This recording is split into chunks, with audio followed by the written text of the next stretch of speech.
इस वीडियो में इंग्लिश और हिंदी दोनों मीडियम में वर्कशीट समझाई जाएगी, सो स्टे ट्यून्ड। आज हम वर्कशीट 50 डिस्कस करेंगे, जिसमें हेरिडिटी एंड इवोल्यूशन वाले चैप्टर को कंटिन्यू करेंगे। हेरिडिटी, इसकी डेफिनेशन से हम ऑलरेडी अवेयर हैं। Transmission of traits and characteristics from one generation to another is called heredity. We already discuss about it in the last video. And it is the most obvious outcome of reproductive process कि जो new individuals हैं, new generation के individuals हैं, they have the similar design with their parents.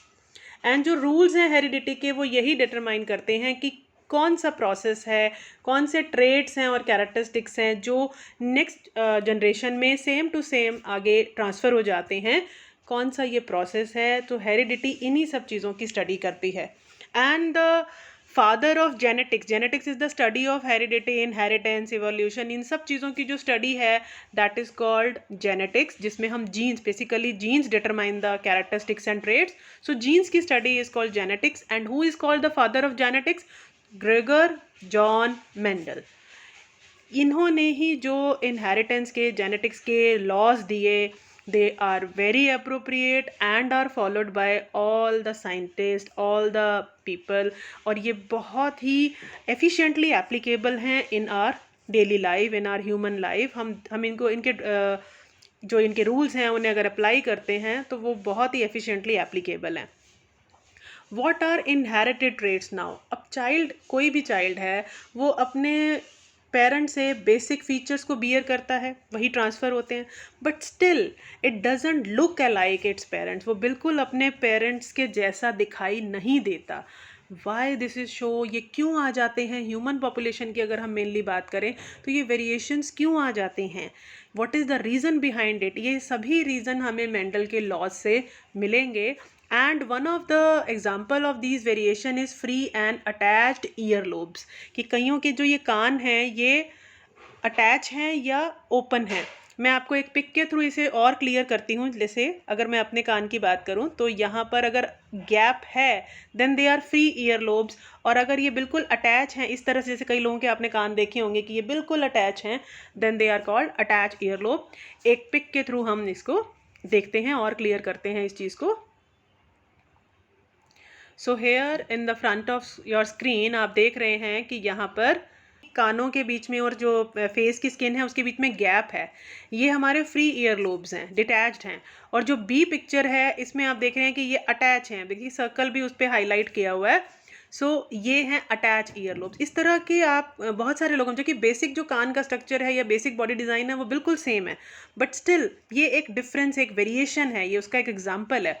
और आपकी worksheet में आज एक क्वेश्चन भी है कि give the example of any one variation found in human beings and human species. तो वर्कशीट पे वापस चलते हैं एंड कंटिन्यू करते हैं अपने टॉपिक को। सो मेंडल ही चोज और ही selected garden pea plant for his work on inheritance. जब उन्होंने इनहेरिटेंस के इन लॉज को वेरीफाई करने के लिए, इनको कंक्लूड करने के लिए जो एक्सपेरिमेंट्स किए, उसके लिए उन्होंने पी प्लांट ही चूज़ क्यों किया? एंड गार्डन पी प्लांट, इसका साइंटिफिक नेम भी sometime it is also being asked in your worksheet, Pisum sativum. तो why he selected garden pea for his experiment? It is very important question. So let's come to the reasons.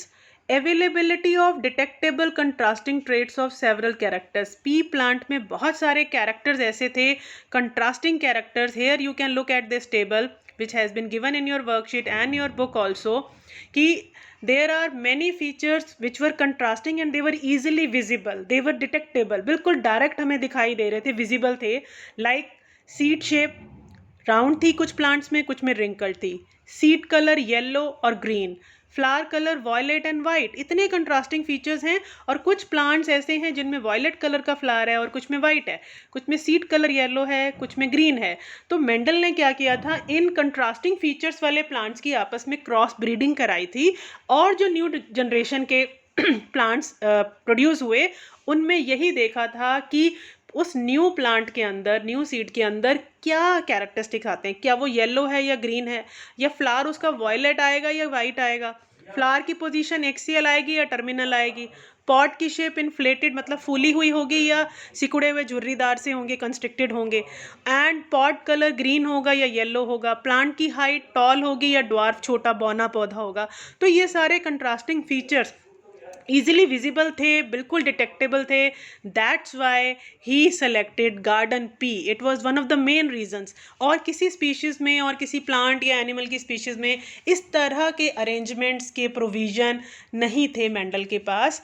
And it was the easy and most sought after और you can say कि easily available एक plant उन्हें मिला जिसमें ये features contrasting उन्हें visible हो रहे थे। सो दैट कि जब नई जनरेशन का प्लांट प्रोड्यूस होगा तो उसमें वो कौन सा फीचर डोमिनेट करेगा, कौन सा फीचर नज़र आएगा, किस प्लांट वाला फीचर होगा, चाहे टॉल और शॉर्ट प्लांट की कराई तो टॉल होगा नेक्स्ट जनरेशन का या स्मॉल होगा। तो ये चीज़ें काफ़ी ईजिली डिटेक्टेबल थी और बड़ा ईजी हो गया उनके लिए एक्सपेरिमेंट करना। And the second reason was the short life span of the plant. बड़ी जल्दी ही जो पी प्लांट है उसकी नेक्स्ट जनरेशन प्रोड्यूस हो जाती है तो रिजल्ट्स भी जल्दी ही देखने को मिल जाते हैं। दूसरा, नॉर्मली तो सेल्फ फर्टिलाइजेशन होता है बट क्रॉस फर्टिलाइजेशन भी करवाया जा सकता है, ये भी कैरी आउट किया जा सकता है और बहुत सारे सीड्स एक ही बारी में प्रोड्यूस हो जाते हैं। तो दीज वर द 4 रीजन। यहाँ आपका एक क्वेश्चन भी है कि why Mendel chose pea plant, scientific name of the plant, which plant he selected for his experiment, so garden pea plant, name the 2 variant found in human populations, तो वो अभी हमने डिस्कस किया ही था, attach and the free ear lobes, and what is heredity, इसकी definition भी directly आपकी worksheet में गिवन है। Here you can again have a look. ये हेरिडिटी की डेफिनेशन हो गई, transmission of traits and characteristics and free and attach ear lobes, ये आपका सेकेंड क्वेश्चन का आंसर हो जाएगा जो 2 वेरिएंट्स हैं। And why he selected a pea plant, तो उसके भी बहुत इंपॉर्टेंट क्वेश्चन है। And the 4 reasons are detectable contrasting traits, short life span, जो राइट इन शॉर्ट कीवर्ड्स लिखिए बस, and self fertilization and cross fertilization and large number of seeds are produced. So you can easily do the question, you can attempt these questions. एक बार self fertilization और cross fertilization को clear कर लेते हैं। वैसे ये कंसेप्ट आप काफ़ी क्लासेस में पहले भी पढ़ चुके हैं but again revise this concept. So here you are seeing the picture of self pollination and cross. Self में क्या होता है कि ये अपने ही प्लांट के फ्लावर, एक फ्लावर से दूसरे फ्लावर में पॉलिनेट कर गए, एंथर चले गए स्टिग्मा की तरफ। और क्रॉस में क्या है कि दूसरे प्लांट के पास चले जाते हैं। तो जो मेंडल ने पी प्लांट को सेलेक्ट किया था उसमें ये दोनों ही प्रोविजंस थे कि सेल्फ पॉलिनेट भी करते थे उसके प्लांट्स और क्रॉस पॉलिनेट भी आर्टिफिशियली कराए जा सकते थे। तो ये अरेंजमेंट, ये एक प्रोविज़न था जो बेनिफिशियल रहा उनके एक्सपेरिमेंट्स करने में कि सेल्फ जैसे अगर नेचुरल तरीके से कर लें या आर्टिफिशियली उन्हें क्रॉस करा लिया जाए तो जब डिफरेंट तरह के कैरेक्टरिस्टिक के प्लांट के साथ, जैसे सपोज करिए यहाँ पर ये ब्लू और एक ये रेड दिखाया हुआ है तो क्रॉस पॉलिनेशन हो गया ना, 2 कंट्रास्टिंग फीचर्स हैं। अब सपोज ये वाला जो प्लांट है वो शॉर्ट है और ये वाला प्लांट जो है वो टॉल है, तो इनकी अगर आपस में ब्रीडिंग कराएंगे तो जो रिजल्ट्स आएंगे वो कितने ही इंटरेस्टिंग रिजल्ट्स होंगे कि शॉर्ट रहेगा प्लांट या टॉल रहेगा, कौन सा फीचर अपने आप को डोमिनेट कर रहा है। तो ये सारी चीज़ें ना पी प्लांट में काफ़ी इजीली अवेलेबल थी, ये कंट्रास्टिंग फीचर्स और सेल्फ एंड क्रॉस पॉलिनेशन की facility. So that's why he selected and it is very important question. You can highlight this question कि इस आज की वर्कशीट से आपका ये क्वेश्चन काफ़ी इंपॉर्टेंट है एग्जाम के पॉइंट ऑफ व्यू से। सो आई थिंक कि आपको अब ये वर्कशीट अच्छे से समझ आई होगी। बहुत ही अच्छे मतलब सिंपल वर्ड में वर्कशीट्स में एक्सप्लेन किया हुआ है, दे आर वेरी नाइस। और आप उन्हें और भी कंसाइज करके अपनी नोट्स फॉर्म में, अपनी नोट कॉपी में उसे कॉपी डाउन करिए, नोटबुक बनाइए अपनी जिसमें नोट्स लिखिए, so that would be easier for you. और इनको रिवाइज करें, साथ साथ लर्न करें और अपना सबमिट करिए प्रॉपरली टाइम पे। हेलो स्टूडेंट्स, आज हम वर्कशीट 50 डिस्कस करेंगे जिसमें हम पढ़ेंगे आनुवांशिकता और जैव विकास वाला पार्ट। हमने पिछली वर्कशीट से इस लेसन को स्टार्ट किया था। आनुवांशिकता के बारे में आप पहले से ही जानते हैं, ये बात हमने डिस्कस की थी लास्ट टाइम कि विभिन्न लक्षणों का एक पीढ़ी से दूसरी पीढ़ी में वंशागत होना ही आनुवांशिकता कहलाता है। जैसे हम सभी अपने पेरेंट्स से हमारा जो बेसिक स्ट्रक्चर है, हमारा जो बेसिक ढांचा है वो मैच करता है हर संतति का अपने जनक से। तो यही अभिकल्पना होती है, यही डिज़ाइन जो है सेम होना ही जनन प्रक्रिया का सबसे महत्वपूर्ण परिणाम है। और आनुवांशिकता नियम जो हैं इसी बात का निर्धारण करते हैं कि विभिन्न लक्षण जो हैं वो पूरे तरह से अगली पीढ़ी में वंशागत हों।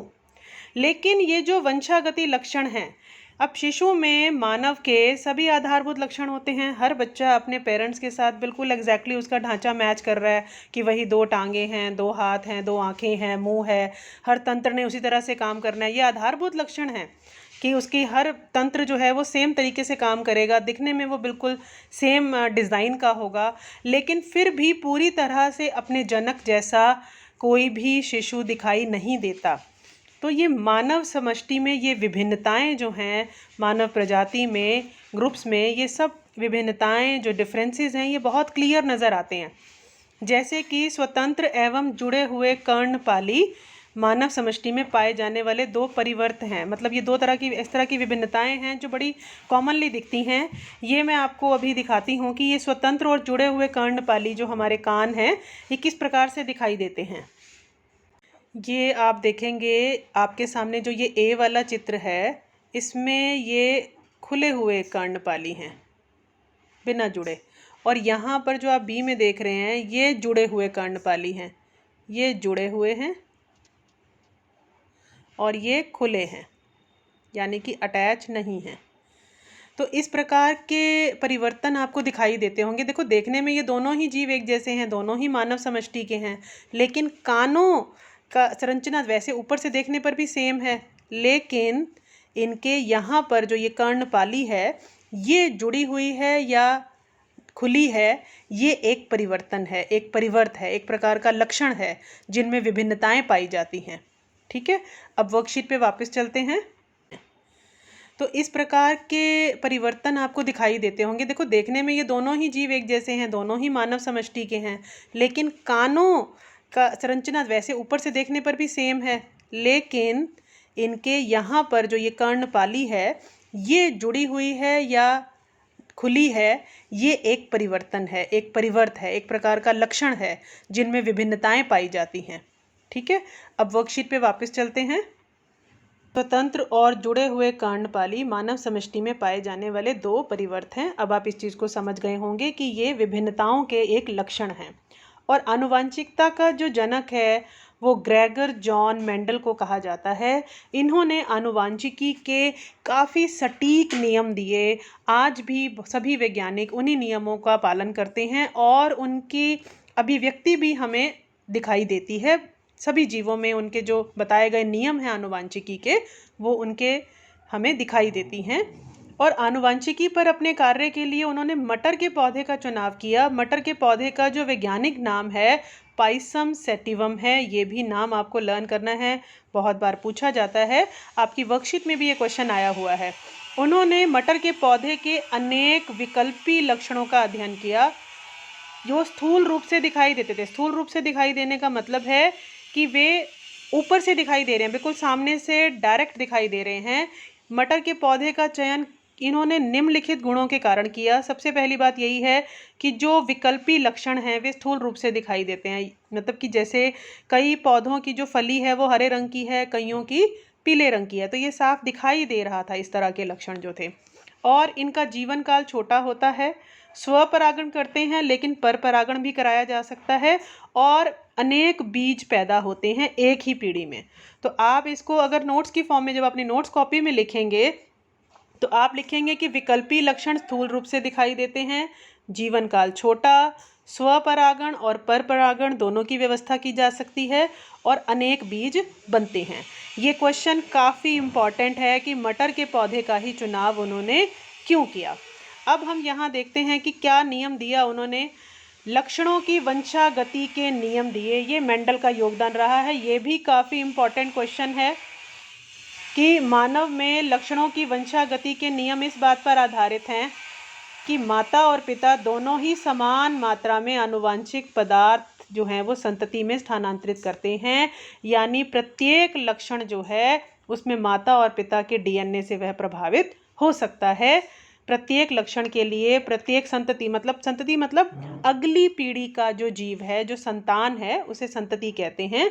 उसमें 2 विकल्प होते हैं, तो एक पिता से और एक माता से। यानी कि वंशागति में, आनुवांशिकता में माता और पिता दोनों ही समान रूप से भागीदार होते हैं। तो साधारण शब्दों में आप इसे एक लाइन में इस तरह से भी लिख सकते हैं। और मटर के पौधों के विकल्पी लक्षण क्या क्या थे? बीज का आकार गोल या झुर्रीदार, 2 प्रकार के ये बीज दिखाई देते हैं। बीज का रंग पीला या हरा, फूल का रंग बैंगनी या सफ़ेद। तो कई पौधे बैंगनी फूलों वाले हैं और कई सफ़ेद। कईयों के बीज गोल हैं, कईयों के झुर्रीदार हैं। कईयों में बीज का रंग पीला है, कईयों में हरा है। तो इस प्रकार ये लक्षण स्थूल रूप से दिखाई दे रहे थे और ऐसा सिर्फ मटर के पौधे में होता है। और इस प्रकार के जो लक्षण हैं, फूल की स्थिति अक्षीय या अंतः, मतलब फूल जो है वो कहाँ है, बिल्कुल अक्ष पर है, टिप पर है या फिर कहीं बीच में है, मतलब कि टहनी पर कहीं बीच में है।